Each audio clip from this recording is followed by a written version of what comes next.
activity-based costing and analysis. Okay, go with the first few multiple choice questions. There's one. Purchase order processing is an example of which activity here. Is it unit level, batch level, product level, organization? Okay, remember, because it's product level, it's done by the batches. So it's going to be answer B, batch level activity. It says here, rank the following methods of assigning overhead costs from least accurate to most accurate. Which one gives you, like, say, the least amount of details and the most amount? Well, plant-wide, that's just a one-size-fits-all. It's not very, it can be used, except it's not the most accurate one. So it has to be the least one. So we know it's answer B or C. Now, which one is the most accurate? Would it be activity-based costing or departmental rates? It's actually going to be activity-based costing. Because, again, it provides the most detail and focuses on each specific activity you need to make the product, not just each department. I mean, I want to know exactly. That one's actually going to be the most accurate one. That's one. Overhead allocations based solely on a measure of volume such as direct labor. Which one can we do? Well, if we just base it just on direct labor hours, sometimes what can do, it will overcost high volume products and undercost low volume products. Okay, because if all you're just using direct labor hours, the high level ones are going to get the most cost. You might overcost them, and of course the low volume ones won't get as much. Next one now. Number 4, Lippincott Corporation. Using activity-based costing with the following 3 activity cost pools. We have fabrication, order processing, and other. We also have some costs here. We accumulate capacity organizations, sustaining costs, wage and salaries, depreciation, occupancy. And the distribution consumes the costs is given below. Again, what we want to do is calculate the activity rate for the order processing cost pools closest to. Okay, let's take a look at how we're going to do this. Well, again here, start with our costs here. Start with the wages and salaries. Again, because we're focused on order processing, that's going to take 80% of that. So take 80% and multiply by the 460,000. Okay, again, when we do this, that'll give me 368,000. Okay, next one will be depreciation. Okay, again here we're going to take 40%. I'm going to multiply that by 180,000. And when we do that, that'll be 72,000. Okay, and the last one is occupancy. Okay, when we do occupancy, take half, take 50% here. Take 50%, multiply that by 200,000. Again, half of 200,000 would be, of course, 100,000.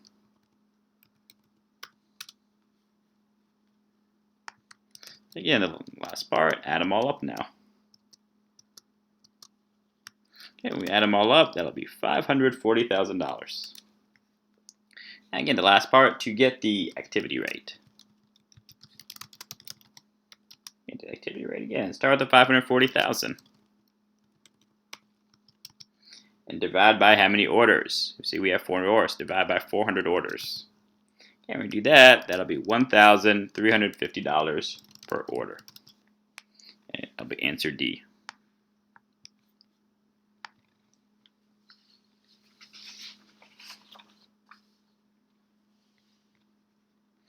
Okay, so now, number 5 here. Lavin Corporation is an activity-based cost system with 3 activity cost pools. The companies provide the following data concerning its costs: wages and salaries, depreciation, occupancy, and distribution of resource consumption across 3 activity cost pools given below. So here we calculate how much cost in total will be allocated in the first stage allocation to the other activity cost pool. So again, let's start the first part. First part again here, start with wages and salaries.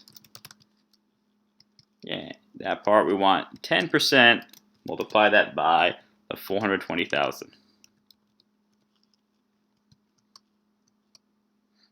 That'll be 42,000. Next part, look for a depreciation. And for that one, we want 35% of the 100,000.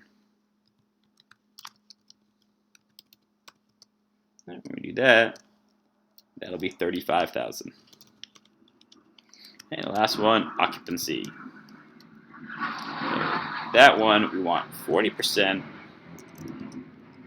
of 140,000.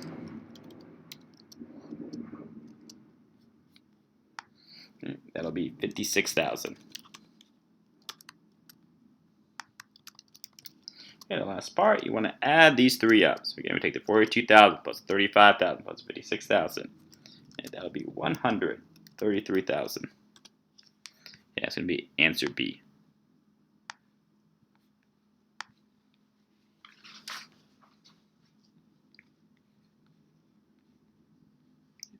Next one now says activity raised from Hanford Corporation. Activity-based costs are listed below. Company uses activity raised to assign overhead costs to products. So again, we have the activity cost pools, activity raised, and processing customer orders, assembling products, setting up batches. Last year, product J27W involved 30 customer orders, 152 assembly hours, 54 batches. How much overhead costs would be assigned to product J27W using activity-based costing? Okay, well, let's get started. First one we have is processing customer orders. And we see the activity rate. It's going to be $17.05 multiplied by the 30 orders. And when we do that, multiply together, that'll be $511.50. Okay, next one is assembling products. Okay, that's going to be $1.80 multiplied by 152 actual hours. And when we do that, that'll be $273.60. Okay. The last one is setting up batches. Okay, that'll be $85.82 per batch. Okay, multiply that by 54 batches. Okay, so again, we multiply those together, that'll be $4,634.28. Okay, the last part, we're going to get the total. We add up these three amounts. Again, we have these three amounts. Grand total will be $5,419.38. So it's going to be answer B.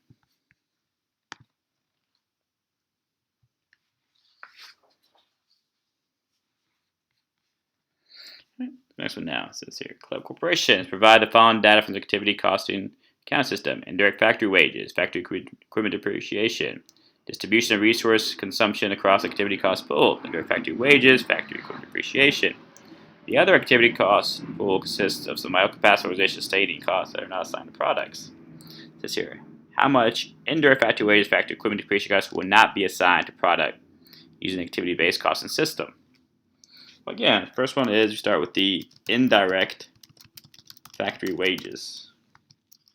Again, we take 10%, multiply that by the 280,000. And that'll be $28,000.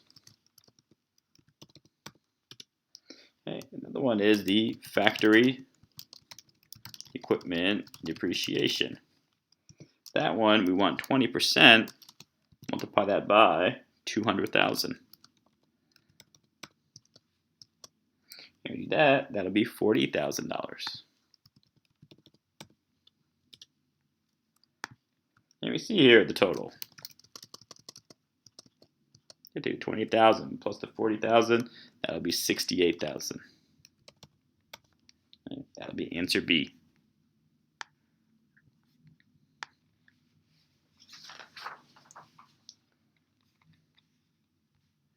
Okay, next one now. Number A, it says Dillo Company. An activity-based cost system with 3 activity cost pools. Companies provide the following data concerning its costs and its activity-based cost system. The costs, we have manufacturing overhead, selling and admin expenses, and distribution of their resource consumption. The other activity cost pool consists of costs of the idle capacity and organization sustaining the costs. You've been asked to complete the first stage allocation of cost to the activity cost pools. How much cost in total would be allocated in the first stage allocation to the customer support activity cost pool? Okay, we're getting here. Look at two things here. First of all, start with the manufacturing overhead. And again, it says here it's 50%. Let's take 50% multiplied by the 520,000.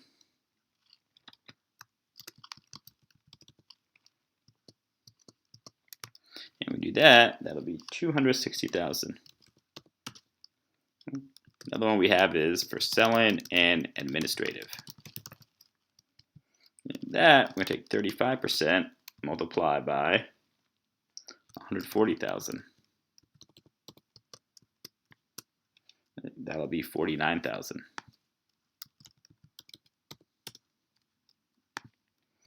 So we take the total here. That'll be $309,000, which is answer D.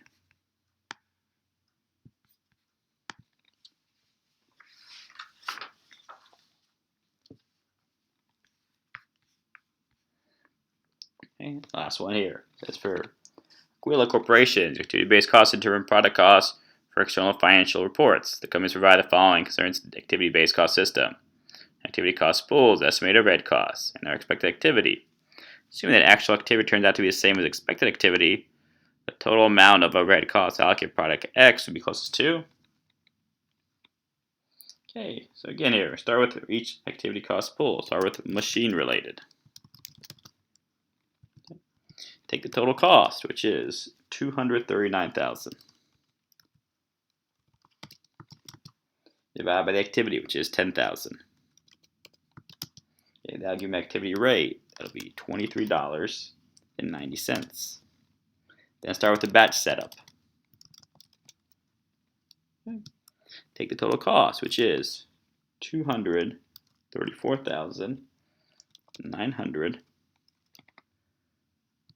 Divided by the activity, which is 9,000. This rate will be $26.10. The last one, general factory, total cost is $159,300 divided by activity again, 9,000. This happens, the rate activity will be $17.70. Okay. Now the last one is you want to take activity rate total by the total activity. So start the first one with machine related.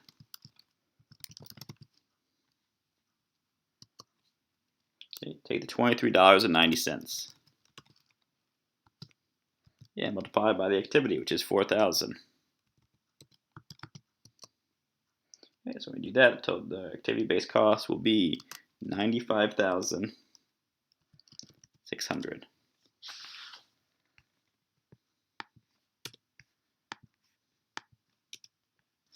Okay, next one will be for batch setup. Okay, for batch setup, that's $26.10 multiplied by 8,000. Okay, and when we do that, that'll be 208,800. And the last one will be for general factory.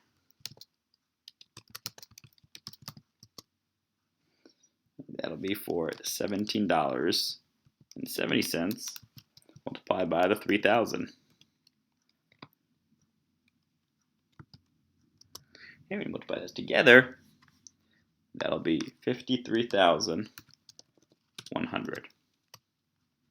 Okay, the last part, add them all up. Okay, again, we add it up, there'll be 357,500. Be answer D. Okay. All right, class. Hope everyone's doing well. Like I said, if anyone has any questions or comments, please come see me. Okay.